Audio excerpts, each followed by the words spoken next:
আল্লাহ পাক রব্বুল আলামিন বলেন, হে দুনিয়ার মানুষেরা, এই আসমানের নিচে জমিনের উপরে যেই সমস্ত মানুষ আমি আল্লাহকে এক বলে বিশ্বাস করে, আমরা এখানে যারা আছি আমরা বিশ্বাস করি আসমান আর জমিনের মালিককে। আরো জোরে, এই আসমানের নিচে জমিনের উপরে সমস্ত মানুষ বিভিন্ন দলে বিভক্ত। একদল মানুষ এক আল্লাহর উপর বিশ্বাস স্থাপন করে, যাদের পরিচয় হলো মুমিন ইমানদার। আরেক দল মানুষ দুই খুদার উপর বিশ্বাস স্থাপন করে, আরেক দল মানুষ তিন খুদার উপর বিশ্বাস স্থাপন করে, আরেক দল মানুষ বহু খুদায় বিশ্বাসী আছে না নাই? আল্লাহ পাক রব্বুল আলামিন এই আসমানের নিচে জমিনের উপরে সমস্ত মানুষের বেলায় এই কথা বলেন নাই। আল্লাহ বলেন, এই আসমানের নিচে জমিনের উপরে যারা আমাকে এক বলে বিশ্বাস করে, যাদের পরিচয় হলো মুমিন ইমানদার, ওই সমস্ত মানুষ যারা আল্লাহকে এক বলে বিশ্বাস করে, চায় তারা নারী হোক অথবা পুরুষ হোক, নারীও হতে পারে পুরুষও হতে পারে, যারা আল্লাহকে এক বলে বিশ্বাস করে ওই সমস্ত মানুষ এই দুনিয়ার কোন স্থায়ী জগতে একটা কাজ যদি করতে পারে, একটা কাজ, ওই কাজটাকে কোরআনের ভাষায় আমলে সালেহ বলা হয়। মান আমিলা সালিহান, যারাই আমলে সালেহ করবে, আমলে সালেহ এটা হলো কোরআনের ভাষা, বাংলাতে বলা হয় সৎকর্ম, ভালো কাজ। আল্লাহ পাক রব্বুল আলামিন বলেন, এই আসমানের নিচে জমিনের উপরে যেই সমস্ত মানুষ আমি আল্লাহকে এক বলে বিশ্বাস করে, তারা চায় নারী হোক অথবা পুরুষ হোক, ওই সমস্ত মানুষ যদি দুনিয়ার কোন স্থায়ী জগতে আমি আল্লাহ দেওয়া একটা শর্ত মানতে পারে, ওই শর্তটা হলো যারা ভালো কাজ করবে, আমলে সালেহ করবে, উর্দুতে বলা হয় নেক কাজ, ওই সমস্ত মানুষকে আমি আল্লাহ দুইটা পুরস্কার দান করব। একটা পুরস্কার হবে এই দুনিয়ার কোন স্থায়ী জগতে, আর একটা পুরস্কার হবে পরকালের চিরস্থায়ী জগতে। এই দুনিয়ার কোন স্থায়ী জগতে আল্লাহ পুরস্কার দিবেন, ফালানুহিয়ান্নাহু হায়াতান তাইয়্যিবা। মহান আল্লাহ ওই সমস্ত ইমানদার নারী পুরুষকে এই দুনিয়ার কোন স্থায়ী জগতে শান্তির জীবন দান করবে। একটা পুরস্কার ওই সমস্ত মানুষদেরকে আল্লাহ এই দুনিয়াতে যতদিন রাখবেন শান্তির, সুখ শান্তির একটা জীবন দান করবেন। জোরে কন্যা সুবহানাল্লাহ। এই পুরস্কার ছোট না বড়? আল্লাহর দেওয়া পুরস্কার ছোট না বড়? আরো জোরে এখন ছোট না বড়? আমরা প্রত্যেকেই চাই আমি যতদিন দুনিয়াতে থাকবো একটু সুখে শান্তিতে যেন থাকতে পারি, শান্তির জীবন যেন পাই। দুনিয়ার মানুষ আজকে শান্তির পিছনে দৌড়ায়, দিনে রাত্রে পরিশ্রম করে, কিন্তু অনেকেই শান্তি পায় না। ঠিক না বেঠিক? শান্তি চায় না এমন কোনো মানুষ নাই, কিন্তু সবাই শান্তি পায়, চায় কথা ঠিক কিন্তু পায় না। শান্তি দেওয়ার মালিককে, আরো জোরে কোন শান্তি দেওয়ার মালিককে? আল্লাহ দুনিয়ার জীবন তোমাদেরকে শান্তির জীবন দিবেন, এটা কি বিনা শর্তে না আল্লাহর দেওয়া শর্ত আছে? শর্ত কি? এই দুনিয়াতে যারা আল্লাহকে এক মানবে, লা ইলাহা ইল্লাল্লাহু মুহাম্মাদুর রাসূলুল্লাহ, এই কালেমায় যারা বিশ্বাসী, যাদের পরিচয় হলো মুমিন ইমানদার, ওই সমস্ত মানুষ চায় নারী হোক অথবা পুরুষ হোক, আল্লাহর দেওয়া শর্ত হলো যারাই নেক আমল করবে, যারাই আমলে সালেহ করবে, যারাই ভালো কাজ করবে, আমি আল্লাহ তাদেরকে শান্তির, সুখ শান্তির জীবন দান করব। এটা হলো দুনিয়ার পুরস্কার। দুই নম্বর পুরস্কার আল্লাহ দিবেন পরকালের চিরস্থায়ী জগতে। ও ভাই, আপনি আমি এই দুনিয়াতে যেই ভালো কাজ করি, যেই নেক আমল করি, যেই সওয়াবের কাজ করি, ওই সমস্ত ভালো কাজের প্রতিদান আল্লাহ হাসরের মাঠে দিবেন, এই বিশ্বাস আমাদের আছে না নাই? আল্লাহ বলেন, وَلَنَجْزِيَنَّهُمْ أَجْرَهُمْ بِأَحْسَنِ مَا كَانُوا يَعْمَلُونَ। আল্লাহ পাক রব্বুল আলামিন বলেন, হে দুনিয়াবাসী, এই আসমানের নিচে জমিনের উপরে যেই সমস্ত মানুষ আমি আল্লাহকে এক বলে বিশ্বাস করবে আর সাথে সাথে আমলে সালেহ করবে, নেক আমল করবে, আমি আল্লাহ ওই সমস্ত ইমানদার নারী পুরুষের তাদের সমস্ত ভালো কাজের প্রতিদান কিয়ামতের কঠিন ময়দানে আমি আল্লাহ তাদেরকে দান করব। জোরে করুন সুবহানাল্লাহ। আপনি আমার জিন্দেগির ছোট বড় প্রত্যেকটা ভালো কাজের প্রতিদান আল্লাহ হাসরের মাঠে দিবেন, এই বিশ্বাস যখন আপনি আমার অন্তরে পরিপূর্ণভাবে হয়ে যাবে, আমার প্রতিটা ছোট বড় ভালো কাজের প্রতিদান দুনিয়াতে নয়, আমার আল্লাহ হাসরের মাঠে দিবেন, এই বিশ্বাসটা যখন পরিপূর্ণভাবে অর্জন হয়ে যাবে, তখন একটা মানুষের পক্ষে ভালো কাজ করা ততই সহজ হয়ে যাবে। ঠিক না বেঠিক? আমরা বাংলাদেশি মানুষ কোনো কাজে ততক্ষণ পর্যন্ত অগ্রসর হই না যতক্ষণ পর্যন্ত এই কাজটা করলে কি পাবো, আমার কি লাভ হবে, এই লাভটা যতক্ষণ পর্যন্ত বুঝে না হবে ততক্ষণ পর্যন্ত কাজ করতেও আগ্রহ হই না। ঠিক না বেঠিক? ও ভাই, আল্লাহ পাক রব্বুল আলামিন আল্লাহর দেওয়া শর্ত মানলে কি লাভ হবে, এই লাভটা আমি আপনাদেরকে আগে শুনাইলাম। একটা লাভ হবে দুনিয়াতে, আর একটা লাভ হবে পরকালে। দুনিয়ার লাভ হবে তুমি যতদিন পর্যন্ত পৃথিবীতে থাকবা আমি আল্লাহ তোমাদেরকে পবিত্র জীবন, সুখ শান্তির জীবন দান করব। 2 নাম্বার লাভ, তোমাদের সমস্ত ভালো কাজের প্রতিদান আমি আল্লাহ হাসরের মাঠে তোমাদেরকে দান করব। সুবহানাল্লাহ। আমার ভালো কাজের প্রতিদান, আপনার জিন্দেগির ছোট বড় ভালো কাজের প্রতিদান কি হবে? আল্লাহ কোরআনের অন্য আয়াতে বলেন, ইন্নাল্লাযীনা আমানু ওয়া আমিলুস সালিহাত কানাত লাহুম জান্নাতুল ফিরদাউসি নুজুলা। আল্লাহ বলেন, নিশ্চয় যারা ঈমান আনবে ওয়া আমিলুস সালিহাত, আর সাথে সাথে ঈমান থাকা অবস্থায় যারাই নেক আমল করবে, যারাই ভালো কাজ করবে, আমি আল্লাহ তাদেরকে জান্নাতুল ফেরদাউসের মেহমান বানাবো। আরো আসতে কোন সুবহানাল্লাহ। আল্লাহ জান্নাতের মেহমান বানাইবেন। এটা ছোট পুরস্কার না বড় পুরস্কার? ছোট পুরস্কার না বড় পুরস্কার?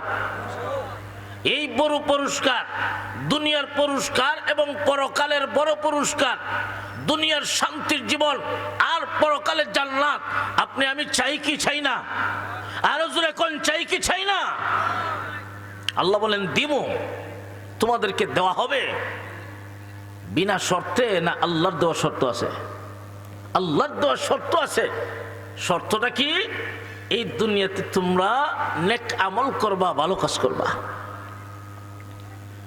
আমি যে হাদিসকে তিলাওয়াত করেছিলাম, আল্লাহর রাসূল সাল্লাল্লাহু আলাইহি ওয়াসাল্লাম বলেন, হে উম্মতের দলেরা, এই পৃথিবীর থেকে যেদিন তোমরা বিদায় হয়ে যাইবা, যেই দিন তোমাদেরকে মানুষ লাশ বানায়া কবরের দিকে নিয়ে যাবে, আল্লাহর নবী বলেন তোমার লাশের পিছনে পিছনে 3টা জিনিস কবর পর্যন্ত যাবে। কয়টা জিনিস? খুব ভালো করে মনে রাখবেন। আল্লাহ রসুল বলেন, তোমার লাশটাকে যখন কবরের দিকে নিয়ে যাওয়া হবে, তোমার লাশের পিছনে পিছনে তিনটা জিনিস কবর পর্যন্ত যাবে। দুইটা জিনিস কবরের পার থেকে ফিরে আসবে, ভিতরে যাবে না। আর একটা জিনিস এমন আছে যেটা ফিরে আসবে না, তোমার সাথে তোমার কবরের ভিতরে যাবে। সুবহানাল্লাহ। قال النبي صلى الله عليه وسلم يتبع الميت ثلاثة فيرجع اثنان ويبقى واحد يتبعه أهله وماله وعمله فيرجع أهله وماله ويبقى عمله أو كما قال عليه الصلاة والسلام।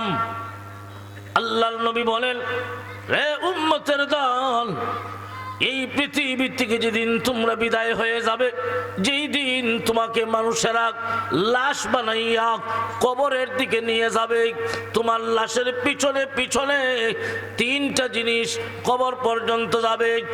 একটা জিনিস হলো তোমার দুনিয়ার ধন সম্পদ, তোমার উপার্জিত সম্পদ। দুই নাম্বার, তোমার দুনিয়ার আত্মীয় স্বজন, তোমার বন্ধু বান্ধব, তোমার ছেলে, তোমার পাড়া প্রতিবেশী, আত্মীয় স্বজন কবর পর্যন্ত যাবে। তিন নাম্বার, তোমার জিন্দেগির ভাঙ্গা টোটাল নেক আমল, ছোট বড় সমস্ত নেক আমল কবর পর্যন্ত যাবে। আল্লাহর নবী বলেন, ফায়ারজিউ ইসনানে, দুইটা জিনিস কবরের পার থেকে ফিরে আসবে।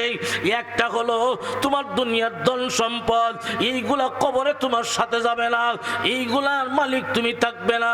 আল্লাহর নবী বলেন, যেই দিন দুইটা চক্ষু বন্ধ হয়ে যাবে, উম্মত রে, তুমি যত বড় ধন সম্পদের মালিক হও না কেন, যত কোটি টাকার মালিক হও না কেন, একটা টাকার মালিকও তুমি থাকবে না, একটা সম্পদও তোমার সাথে কবরে যাবে না। এক নাম্বার, তোমার দুনিয়ার ধন সম্পদ কবরে যাবে না, কবরের পার থেকে ফিরে আসবে। দুই নাম্বার, তোমার দুনিয়ার মহব্বতের আত্মীয় স্বজন, ছেলে মেয়ে, তোমার বন্ধু বান্ধব, পাড়া প্রতিবেশী, যত মায়া মহব্বতের মানুষ হয় না কেন, আল্লাহর নবী বলেন, একজনও কবরের সাথী হবে না, কেউ কিন্তু কবরে যাবে না। আল্লাহর নবী বলেন, উম্মত রে, তিন নম্বরে আরেকটা জিনিস আছে, যেই জিনিসটা তোমাকে ছেড়ে চলে আসবে না, ওই জিনিসটার নাম হলো নেক আমল। আপনার আমার জিন্দেগির ভাঙ্গা টোটা সমস্ত নেক আমল কবরে যাবে। শুধু কবরে নয়, হাসরের মাঠে যাবে। শুধু হাসরের মাঠে নয়, আল্লাহর নবী বলেন, তোমার আঙ্গুল ধরে ধরে আল্লাহর তৈরি জান্নাত পর্যন্ত তোমাকে পৌঁছায়া দিবে। ইউটিউব চ্যানেল বাদশাহ ইসলামিক টিভি। এই যুবকরা, যারা যারা অ্যান্ড্রয়েড মোবাইল চালাও, সবাই সাবস্ক্রাইব করবা। নতুন চ্যানেল, সবাই সাবস্ক্রাইব করবা তো, যারা যারা আছো। হ্যাঁ, আর খালি গান শুনো না, খালি গান শুনো না। তাহলে লক্ষ্য করে দেখেন, এই দুনিয়ায় আপনি আমি যেই সমস্ত জিনিসের পিছনে, যেই সমস্ত বস্তুর পিছনে দৌড়াই, যেই সমস্ত বস্তুর পিছনে দুনিয়ার জীবনটা ব্যয় করি, এক নাম্বার ধন সম্পদ উপার্জনের পিছনে দুনিয়ার জীবনটা আজকে আমরা ব্যয় করতেছি। ঠিক না বেঠিক? ধন সম্পদ কিভাবে উপার্জন করা যায়? দিনে যেমন পরিশ্রম করি, রাত্রেও পরিশ্রম করি।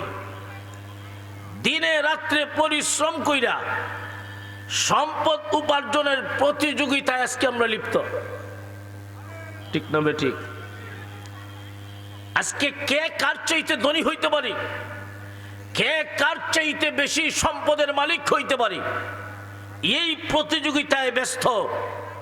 সম্পদ উপার্জন করতে গিয়া আমার নামাজ ছুটে যাচ্ছে, সম্পদ কামাইয়ের পিছনে আজকে আমাকে দৌড়তে গিয়া আল্লাহর নবী বলেন, সাবধান, যেই দিন দুইটা চক্ষু বন্ধ হয়ে যাবে, এই সম্পদের মালিক তুমি থাকবে না। ঠিক কিনা? আপনি আমার মতো বহু ধনাঢ্য ব্যক্তি, বহু সম্পদওয়ালা ব্যক্তি দুনিয়াতে ছিলেন, কিন্তু যাওয়ার সময় 3 টুকরা কাফনের কাপড় ছাড়া কিছুই নিতে পারছে? পৃথিবীর মানুষেরা, এই দুনিয়ার পিছনে আপনি আমি যতই দৌড়াই, দিনে রাত্রে পরিশ্রম করি, সম্পদ উপার্জনের পিছনে আজকে আমরা লেগে আছি, এমন ভাবে লেগে আছি। আল্লাহর নবী অন্য হাদিসের মাঝে বলেন, قال النبي صلى الله عليه وسلم لو كان لابن آدم واديا من ذهب لأحب أن يكون له ثانيا ولا يملأ فاه إلا بالتراب। আল্লাহর রাসূল বলেন, কোন আদম সন্তানকে যদি একটি মাঠ ভর্তি পরিমাণ স্বর্ণের মালিক বানায় দেওয়া হয়, একটা মাঠ ভর্তি উপত্যকা, স্বর্ণের উপত্যকা যদি মালিক বানিয়ে দেওয়া হয়, এরপরে যদি তাকে জিজ্ঞাসা করা হয় তোমার আরো কি চাহিদা আছে, আপনারা কি বলেন? চাহিদা নাই? আছে না নাই? এরপরে আল্লাহর পক্ষ থেকে আরো এই পরিমাণ যদি দেওয়া হয়, আরেকটা মাঠ ভর্তি পরিমাণ স্বর্ণের মালিক যদি বানিয়ে দেওয়া হয়, স্বর্ণের মালিক, বর্তমান স্বর্ণের বাজার অনেক দাম, এরপরে যদি জিজ্ঞাসা করা হয় আরো চাহিদা আছে কি, আপনারা কি জবাব দেন? চাহিদা আছে না নাই? আল্লাহর নবী বলেন, আদম সন্তানের পেট ততক্ষণ পর্যন্ত ভরবে না যতক্ষণ পর্যন্ত না কবরের মাটি তার মুখের ভিতরে না যাবে। কবরে যাওয়ার আগ পর্যন্ত সম্পদ উপার্জনের পিছনে মানুষ সময়টা ব্যয় করবে। তবে সাবধান হে উম্মতের দল, যেই দিন তোমাকে কবরস্থ করা হবে, এই সম্পদের মালিক তুমি থাকবে না, সম্পদ তোমার সাথে কবরেও যাবে না। 2 নাম্বার, তোমার দুনিয়ার আত্মীয় স্বজন যত মহব্বতের মানুষ হয় না কেন, আজকে দেখবেন বাবা আর সন্তান কত মায়া মহব্বত। বাবা একটি ভালো জিনিস খায় না, সন্তানের জন্য রেখে দেয়, এমন মায়া আর মহব্বত। যেই দিন কবরস্থ করা হবে, আল্লাহর রাসূল বলেন, যত মহব্বতের সন্তান হয় না কেন, কেউ কবরে তোমার সাথী হবে, কেউ কবরে যাবে, কেউ সাথী হবে। রে উম্মতের দল, 1 নাম্বার তোমার দুনিয়ার ধন সম্পদ, 2 নাম্বার তোমার দুনিয়ার আত্মীয় স্বজন, কেউ কিন্তু কবরে তোমার সাথী হবে না, সকলেই কবরের পার থেকে ফিরে আসবে। একটা জিনিস কবরে তোমার সাথী হবে, একটা জিনিস কবরে তোমার সাথে যাবে, ওই জিনিসটার নাম হলো নেক আমল, ওই জিনিসটাকেই বলা হয় আমলে সালেহ।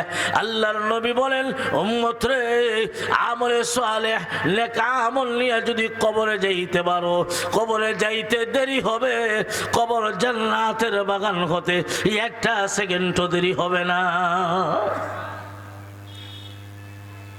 ও ভাই, এই দুনিয়ার জীবন একদিন আমার শেষ হবে, এর মাঝে কোনো সন্দেহ আছে? এই দুনিয়াতে আপনি আমি চিরদিন থাকবো এই গ্যারান্টি কেউ দিতে পারবেন? একদিন না আরেকদিন আপনি আমাকে দুনিয়া ছাড়তেই হবে, এর মাঝে কোনো সন্দেহ নাই। কিন্তু মনে রাখেন, এই দুনিয়ার জগতের পরে আরেকটি জগৎ সামনে আছে, যেই জগতের নাম পরকালের জগৎ, আখিরাতের জগৎ। আমরা পরকাল বিশ্বাস করি, মৃত্যুর পরের জগতের উপর বিশ্বাস আমাদের আছে না নাই? আরো জোরে করে আছে না নাই? আমরা ঈমান গ্রহণ করেছি, আমানতু বিল্লাহি ওয়া মালাইকাতিহি ওয়া কুতুবিহি ওয়া রুসুলিহি ওয়াল ইয়াউমিল আখির। আল্লাহ পরকালের দিনের উপর বিশ্বাস করলাম। পরকাল বিশ্বাস করার অর্থ হলো কবরের জগৎ বিশ্বাস করা, পরকাল বিশ্বাস করার অর্থ হলো মৃত্যুর পর পুনরায় জিন্দা হওয়ার উপর বিশ্বাস করা। পরকাল বিশ্বাস করার অর্থ হলো হাসরের মাঠ বিশ্বাস করা। পরকাল বিশ্বাস করার অর্থ হলো মিজান বিশ্বাস করা। পরকাল বিশ্বাস করার অর্থ হলো ফুলসিরাত বিশ্বাস করা। পরকাল বিশ্বাস করার অর্থ হলো জান্নাত বিশ্বাস করা। পরকাল বিশ্বাস করার অর্থ হলো জাহান্নাম বিশ্বাস করা। পরকাল বিশ্বাস করার অর্থ হলো হাউজে কাউসার বিশ্বাস করা। ঠিক না বেটি? এক কথায় ওয়াল ইয়াউমিল আখিরি, আখিরাতের উপর বিশ্বাস স্থাপন করলাম।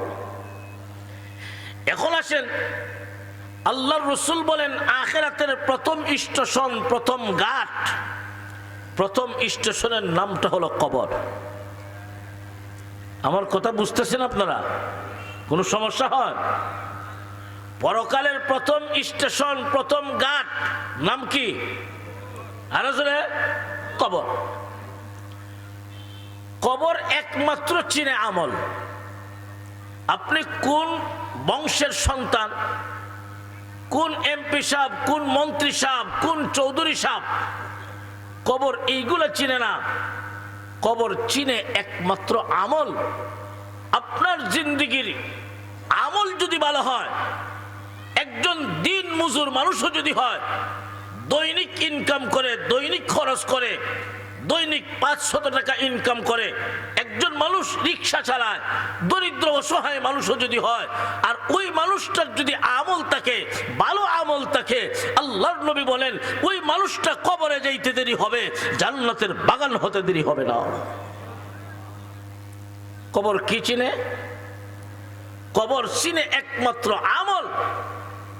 এজন্য নবীজি এক হাদিস শরীফের মাঝে বলেন, قال النبي صلى الله عليه وسلم القبر روضة من رياض الجنة أو حفرة من حفر النار। নবীজি বলেন কবর কারো জন্য জান্নাতের বাগান হবে, আর না হয় কারো জন্য জাহান্নামের গাড়া হবে। ও দুনিয়াবাসী, আল্লাহর নবী বলেন উম্মত রে, এই দুনিয়া থেকে বিদায় হবার আগে যদি কবরের সামান নেক আমল নিয়ে যদি কবরে যাও, যাইতে দেরি হবে। মহান আল্লাহ তোমার কবর জান্নাতের বাগান বানাতে দেরি করবে না। আপনি আমার কবর জান্নাতের বাগান হোক, আমরা চাই কি চাই না? কারা কারা চান যেদিন কবরের যাব কবর জান্নাতের বাগান হোক? কারা কারা চান হাতটা উঠায় দেখান।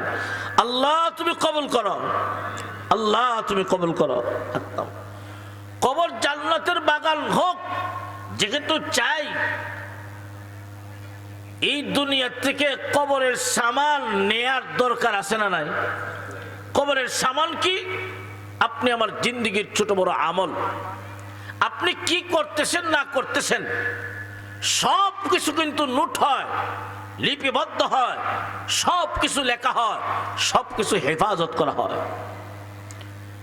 আমার জিন্দেগির ছোট বড় কাজ লিখতেছেন, লেখা হয়, সব কিছু নোট হয়। হাসরের মাঠে পুঙ্খানুপুঙ্খভাবে অক্ষরে অক্ষরে মহান আল্লাহর আদালতে আমাকে দাঁড়াতে হবে, তমাম জীবনের হিসাব দিতে হবে। এই বিশ্বাস আছে না নাই? আছে। ও ভাই, এই জন্যে আপনি এই দুনিয়ার কোন স্থায়ী জগতে মন চাহিদার জিন্দেগি পরিচালনা করতে পারেন না। এই দুনিয়ার জগতে আমরা সবাই কার গোলাম? জোরে কোন কার গোলাম? আমাদের মুনিবকে, আমাদের মুনিবকে, আমাদের মুনিব হলেন আল্লাহ, আমরা হলাম তার গোলাম। গোলামের অর্থ হলো তার মুনিবের কথা মোতাবেক জীবন পরিচালনা করবে। গোলাম কাকে বলে? যিনি যার গোলাম তার কথা মানবে। যেহেতু আমরা আল্লাহর গোলাম, আমাদের দায়িত্ব হলো আমাদের মুনিবের কথা মানা। মুনিবের কথা মানাটাই হলো গোলামি, মুনিবের কথা মানাটাই হলো বন্দেগী, মুনিবের কথা মানাটাই হলো নেক আমল, মুনিবের কথা মানাটাই হলো বন্দেগী, ইবাদত। জোরে কোন ঠিক না বেঠি? এই জন্য ভাই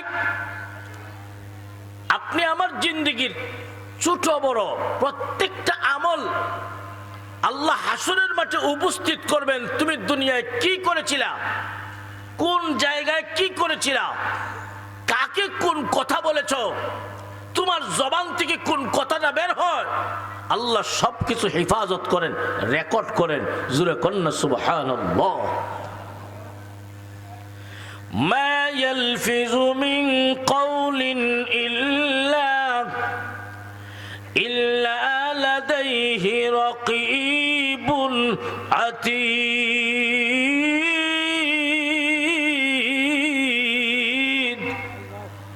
আল্লাহ বলেন তোমার জবান থেকে যা বের হয় আমি আল্লাহ রেকর্ড করি, হিফাজত করি।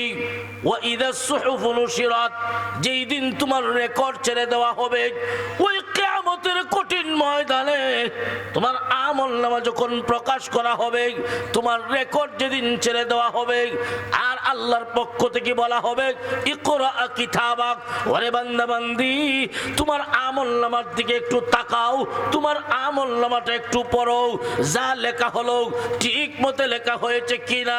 ওই কিয়ামতের কঠিন ময়দানে আপনি আমি নিজেদের আমলনামা দেইকা এইভাবে কপালে তাফা দিয়া বলবে, হায় হায় মালি হাযাল কিতাব লা ইউগাদিরু সগীরাতাও ওয়ালা কাবীরাতান ইল্লা আহসাহা। ওই কিয়ামতের কঠিন ময়দানে মানুষ আফসোস করবে, হারে আমার জিন্দেগির এমন কোন কাজ নাই, এমন কোন কথা নাই যেগুলা আমলনামাতে উল্লেখ নাই। ছোট বড় প্রত্যেকটা কাজেই দেখা যায় লেখা হয়েছে। হায় হায় আমি কি করলাম কি করলাম। ওই কিয়ামতের কঠিন ময়দানে মানুষ আফসোস করবে, নিজেদের জীবনের উপর আফসোস করবে, আক্ষেপ করবে। ও দুনিয়ার ইমানদার মুসলমান, ওই কিয়ামতের কঠিন ময়দানে আক্ষেপ করে কোনো লাভ নাই, আফসোস করে কোনো লাভ নাই। তোমার জিন্দেগির প্রত্যেকটা কাজের প্রতিদান মহান আল্লাহ তোমাকে হাসরের মাঠে দান করবে। জিন্দেগির ছোট বড় প্রত্যেকটা কাজের প্রতিদান আল্লাহ অক্ষরে অক্ষরে তোমাকে দিবেন। আল্লাহ আমলের প্রতিদান দিতে গিয়া কারো প্রতি জুলুম করবে না। আল্লাহ কারো প্রতি স্বজন প্রীতি করবে না। আল্লাহ ইনসাফের বিচার কায়েম করবেন। যথাযথ প্রতিদান তোমাকে দান করা হবে। গরিব ধনীর কোনো ভেদাভেদ নাই, ঠিক না বেঠিক? ভাই আমরা জীবনে বহু ওয়াজ শুনেছি, জীবনে বহু আলোচনা শুনি, উলামায়ে কেরামের জবান থেকে কোরআন হাদিসের আলোচনা শুনি। যেই পরিমাণ শুনি সেই পরিমাণ আমল নাই, ঠিক না বেঠিক? একটা মানুষ যখন এই কথাটা মনে রাখবে, আমি যেখানেই থাকি যাই করি দুনিয়ার কেউ না দেখলেও আমাকে একজন দেখতেছেন, তিনি হলেন আমার জীবনের প্রতিটা কাজ লিপিবদ্ধ হয়, আমার মুখ থেকে নির্গত কথা আল্লাহ রেকর্ড করেন, তাহলে আমি যাই করি না কেন দুনিয়ার কেউ না দেখলেও একজন দেখতেছেন, হাসরের মাঠে জবাব দিতে হবে। এই কথাটা যখন মানুষের অন্তরে দাবিত হয়ে যাবে, এই কথাটা যখন পরিপূর্ণভাবে মানুষ বিশ্বাস করবে, আমার ধারণা ওই মানুষ কোনোদিন গুনার মতো অপরাধে লিপ্ত হতে পারে না, ঠিক না ঠিক? ইউটিউব চ্যানেল বাদশাহ ইসলামিক টিভি, এই যুবকরা যারা যারা অ্যান্ড্রয়েড মোবাইল চালাও সবাই সাবস্ক্রাইব করবা। নতুন চ্যানেল সবাই সাবস্ক্রাইব করবা তো যারা যারা আছো। হ্যাঁ, আর খালি গান শুনো না, খালি গান শুনো না। এই ওয়াজটা যখন এক মহিলা শুনছে যে মানুষের মুখ থেকে যে কথা বের হয়, আল্লাহ এই কথা রেকর্ড করেন, হেফাজত করেন, মানুষের প্রতিটা কাজ লিপিবদ্ধ হয়। ওই আল্লাহর বান্দি যেই দিন থেকে এই কথাটা এই ওয়াজটা শুনেছিল, ওই দিন থেকে তার জবানকে এমন ভাবে কন্ট্রোল করে নিল, ওই দিন থেকে নিজের মাঝে এমন পরিবর্তন আনলো। ওই আল্লাহর বান্দি যতদিন পর্যন্ত দুনিয়াতে বেঁচে ছিল, মরণ পর্যন্ত তার দুনিয়ার কাজকর্ম যা করে সব আল্লাহর কোরআনের হুকুম মোতাবেক করে। তার জবান থেকে যা বের করে আল্লাহর কোরআনের আয়াত তেলাওয়াত করে বের করে। ওই আল্লাহর বান্দির সাথে দেখা হইছে বাইতুল্লাহ শরীফে। আমিরুল মুমিনিন ফিল হাদিস আব্দুল্লাহ ইবনে মুবারক রাহমাতুল্লাহি আলাইহি, ইমাম বুখারীর উস্তাদ, বহুত বড় আলেম। আমিরুল মুমিনিন ফিল হাদিস আব্দুল্লাহ ইবনে মুবারক রাহমাতুল্লাহি আলাইহি। আব্দুল্লাহ ইবনে মুবারক রাহমাতুল্লাহি আলাইহি হজের কাজ শেষ, উনি আসবেন, দেখতেছেন একজন আল্লাহর বান্দি, একজন মহিলা চাদর দিয়ে মুখটা ঢাকা, রাস্তার এক সাইডে বসা। আব্দুল্লাহ ইবনে মুবারক বুঝতে পারছেন নিশ্চয় মহিলাটি কোনো বিপদের মাঝে আছে। কাছে গিয়ে একটা সালাম দিছেন, আসসালামু আলাইকুম ওয়া রাহমাতুল্লাহ। মহিলা সালামের জবাব ওয়ালাইকুম সালাম না বলে আল্লাহর কোরআনের একটা আয়াত তেলাওয়াতের মাধ্যমে সালামের জবাবটা বুঝাইয়া দিছে। সুবহানাল্লাহ কোন। আব্দুল্লাহ ইবনে মুবারক সালাম দিছেন, আসসালামু আলাইকুম ওয়া রাহমাতুল্লাহ। মহিলা জবাব দেয়, সালামুন কাওলাম মির রাব্বির রহিম। উনি বুঝতে পারছেন মহিলা ডাইরেক্ট নয়, ইনডাইরেক্ট ঘুরাইয়া সালামের জবাবই দিছে। উনি জিজ্ঞাসা করলেন, মহিলা আপনি এখানে কেন বসা? আপনি এখানে কেন বসে আছেন? মহিলা এখানে কেন বসা আল্লাহর কোরআনের আরেকটা আয়াত তেলাওয়াতের মাধ্যমে জবাবটা বুঝাইয়া দিছে। সুবহানাল্লাহ বলবেন না? মহিলা এখানে কেন বসা ডাইরেক্ট জবাব নয়, ইনডাইরেক্ট কোরআনের আয়াত তেলাওয়াতের মাধ্যমে বুঝায় দেয়। ওয়ামাই ইউদ্লিলিল্লাহু ফালা হাদিয়া লাহু। ও আব্দুল্লাহ ইবনে মুবারক, আল্লাহ বলেছেন আল্লাহ যাকে পথ হারা করেন সে কোনোদিন পথ পায় না। মহিলা বুঝাইয়া দিল, আমি রাস্তা হারিয়ে ফেলেছি, রাস্তা পাইতেছি না। সুবহানাল্লাহ। আব্দুল্লাহ ইবনে মুবারক বলতেছেন, মহিলা আইনা তুরিদিনা তাযহাবিন, আপনি কোথায় যেতে চান? কোথায় যাবেন? আপনার বাড়ি কোথায়? মহিলা কোথায় যাবে আল্লাহর কোরআনের আরেকটি আয়াত তেলাওয়াতের মাধ্যমে জবাবটা বুঝায় দেয়। সুবহানাল্লাহ কর। ও ভাই, আল্লাহর কোরআনের আয়াত তেলাওয়াত কইরা ইনডাইরেক্ট জবাব দেওয়া কি সহজ? কথা বলেন না। কয়টা কোরআনের আয়াত কইতে পারবেন? ভিতরে তাকলেও বলবেন। মহিলা জবাব দেয়, সুবহানাল্লাযী আসরা বিআবদিহি লাইলাম মিনাল মাসজিদিল হারামি ইলাল মাসজিদিল আকসা। ইনডাইরেক্ট জবাব, ও আব্দুল্লাহ ইবনে মুবারক, আমার বাড়ি এই দেশে নয়, আমি হজ করতে এসেছিলাম বাইতুল্লাহ শরীফে। আমার বাড়ি বাইতুল মুকাদ্দাস ফিলিস্তিনে, সেখানে যেতে চাই। লম্বা ঘটনা, আমি আপনাদেরকে যে পয়েন্টটা বুঝাতে চাই, আব্দুল্লাহ ইবনে মুবারক রাহমাতুল্লাহ আলাইহি সংক্ষেপে কইলাই। আব্দুল্লাহ ইবনে মুবারক রাহমাতুল্লাহ আলাইহি মহিলাকে বলতেছেন, মহিলা আপনি কি আমার উটে আরোহণ করবেন? আমার উটের উপর আরোহণ করবেন, আমি আপনাকে বাইতুল মুকাদ্দাস নিয়ে পৌঁছায় দিব। মহিলা উটের উপরে আরোহণ করবে কি করবে না, আল্লাহর কোরআনের আরেকটা আয়াত তেলাওয়াতের মাধ্যমে জবাবটা বুঝায় দেয়। জোরে কোন সুবহানাল্লাহ। সুবহানাল্লাহ বললে লাভ না লস? কেমন পরিমাণ লাভ? কেউ যদি একবার সুবহানাল্লাহ এই কথা ঘোষণা দেয়, আল্লাহ আসমান আর জমিনের মাঝখানের যত ফাঁকা জায়গা আছে আল্লাহ তার আমলনামায় নেকি দ্বারা ভরপুর করে দেয়। একবার সুবহানাল্লাহ উচ্চারণ করলে জান্নাতে আপনার নামে একটা গাছ লাগানো হয়। জান্নাতে আপনার নামে একটি গাছ লাগানো হয়। ওই গাছ ততদিন পর্যন্ত বাড়তেই থাকবে, বাড়তেই থাকবে, বাড়তেই থাকবে, যতদিন না আপনি ওই জান্নাতের গাছের ছায়া তলে যাবে। জোরে কোন সুবহানাল্লাহ। আব্দুল্লাহ ইবনে মুবারক রাহমাতুল্লাহ আলাইহি জিজ্ঞাসা করতেছেন, আপনি কি আমার উটের উপর আরোহণ করবেন? আমি আপনাকে বাড়িতে নিয়ে পৌঁছায় দিব।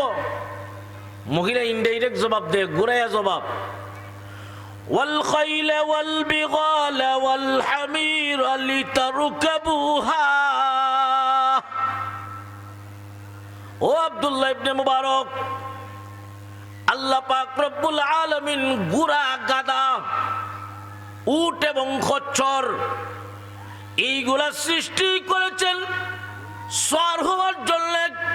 মহিলা ইনডাইরেক্ট বুঝাইয়া দিল, আমি আপনার উটের উপর আরোহণ করব, এতে আমার কোনো আপত্তি নাই। আব্দুল্লাহ ইবনে মুবারক উটকে বসাইছেন, মহিলাকে উটের উপর আরোহণ করাইয়া লাগাম ধরে ধরে বাইতুল মুকাদ্দাসের দিকে যাচ্ছেন। আর বলতেছেন, মহিলা একটা কথা জিজ্ঞাসা করি, আপনি কেন গো আমার মতো কথা বলেন না আমি যেই ভাষায় কথা বলি? আপনি যে কোরআনের আয়াত দিয়ে জবাব দেন, সেই জবাবটা তো ডাইরেক্ট নয়, এটা ইনডাইরেক্ট জবাব, ঘুরাইয়া জবাব, বুঝতে অসুবিধা হয়। আপনি আমার মতো কেন কথা বলেন না? মহিলা কেন উনার মতো কথা বলে না? আল্লাহর কোরআনের আরেকটা আয়াত তেলাওয়াতের মাধ্যমে জবাবটা বুঝাই দিছে। মা ইয়ালফিযু মিন কাওলিন ইল্লা লাদাইহি রাকীবুন আতীদ।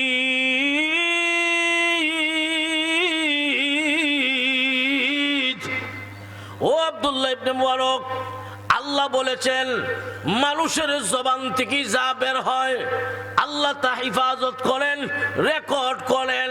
কিয়ামতের কঠিন ময়দানে আল্লাহ রেকর্ড ছেড়ে দিবেন, সব কিছু প্রকাশ করে দিবেন। আল্লাহ যদি রেকর্ড করেন, হেফাজত করেন, তাহলে আমি কেন কোরআন ছাড়া অন্য ভাষায় কথা বলবো? আমি চাই কিয়ামতের কঠিন ময়দানে আমার আমলনামা যেদিন উল্টানি হবে, আমার আমলনামা যেদিন প্রকাশ করা হবে, আমি চাই ওই কিয়ামতের কঠিন ময়দানে আমার আমলনামা যেন আল্লাহর কোরআন শরীফ হয়ে যায়। আল্লাহু আকবার। যেই মহিলার আমলনামা আল্লাহর কোরআন শরীফ হবে, উনি জান্নাতি না জাহান্নামী? আরো জোরে। আব্দুল্লাহ ইবনে মুবারক দেখতেছেন, আরে বাপ রে বাপ, এই মহিলা তো সাধারণ মহিলা না। এটা কি সাধারণ মহিলা? এই মহিলা তো সাধারণ মহিলা নয়। তাই আব্দুল্লাহ ইবনে মুবারক জিজ্ঞাসা করতেছেন, মহিলা আপনার স্বামী আছেন? গো জোরে কোন সুবহানাল্লাহ। উদ্দেশ্য হইল যদি জামাই না থাকে তাহলে বিয়ার প্রস্তাব দিলাম, কারণ এমন মহিলাকে যদি বিয়া করতে পারি তাহলে আমার কোনো আমল কাজে না লাগলেও ওই মহিলার সুপারিশে আল্লাহর তৈরি জান্নাতে যেতে পারবো। কেন?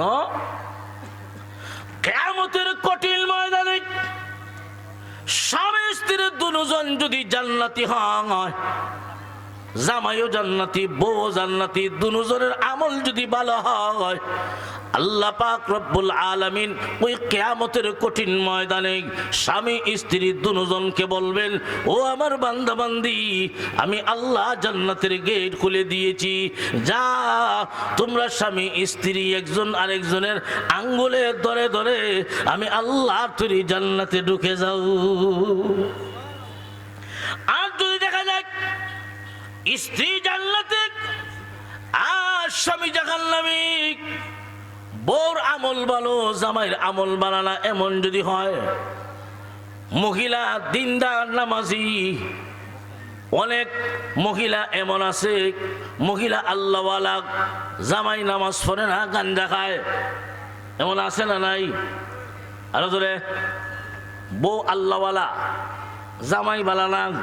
ওই কিয়ামতের কঠিন ময়দানে আল্লাহ পাক রব্বুল আলামিন স্ত্রীকে জান্নাতের পারমিশন দিবেন, আর স্বামী মহিলা কিয়ামতের কঠিন ময়দানে আল্লাহর কাছে বলবে, প্রভু গো, আমি জান্নাতে কেমনে যাই, কিভাবে যাব?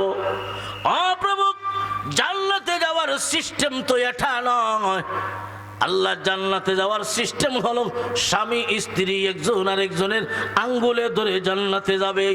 ও প্রভু, ওই যে দেখা যায় কিয়ামতের কঠিন ময়দানে বিশ্ব নবী জান্নাতে যাচ্ছেন, হযরতে খাদিজা, হযরতে আয়েশা নবীজির আঙ্গুলে ধরা, হযরত আলী জান্নাতে যাচ্ছেন, ফাতেমা আঙ্গুলে ধরা। আল্লাহ, আমি কার আঙ্গুলে ধরে জান্নাতে যাব? আমার স্বামী যে নাই। ও প্রভু, আমার স্বামী ছাড়া আমিও জান্নাতে যাব না। মেহেরবানি করে গো, আমার স্বামীর জিন্দেগির অপরাধ মাফ করে আমার স্বামীকেও জান্নাতের পারমিশন দেন। এমনি আল্লাহ ডাক দিয়ে বলেন, বান্দি যাও, আমি আল্লাহ তোমার দরখাস্ত মঞ্জুর করেছি। তোমার সুপারিশে তোমার স্বামীর জিন্দেগির অপরাধ মাফ করে আমি আল্লাহ তোমার স্বামীকেও জান্নাতের পারমিশন দিলাম। ও ভাই, বউ যদি জান্নাতি হয়, বউ সুপারিশে স্বামী জান্নাতে যাওয়ার সুযোগ আছে না নাই? হযরত কি আইছেন? কই? মাশাআল্লাহ, যাক, আপনাদের মেহমান উপস্থিত, পরবর্তী আলোচক উপস্থিত। এই জন্যে আজকের মতো আলোচনা এখানেই সংক্ষিপ্ত। আল্লাহ পাক রব্বুল আলামিন আমাদের সবাইকে এই দুনিয়াতে যতদিন রাখেন, এক নাম্বার মরণ পর্যন্ত যেন ঈমানের উপর ইস্তেকামত রাখেন, সকলে বলুন আমিন। দুই নাম্বার, আল্লাহ যেন মরণ পর্যন্ত আপনি আমাকে নেক আমল করার, ভালো কাজ করার তৌফিক দান করেন, সকলে বলুন আমিন। ওয়া আখিরু দাওয়ানা আনিল হামদুলিল্লাহি রাব্বিল আলামিন। আসসালামু আলাইকুম ওয়া রাহমাতুল্লাহি ওয়া বারাকাতুহু।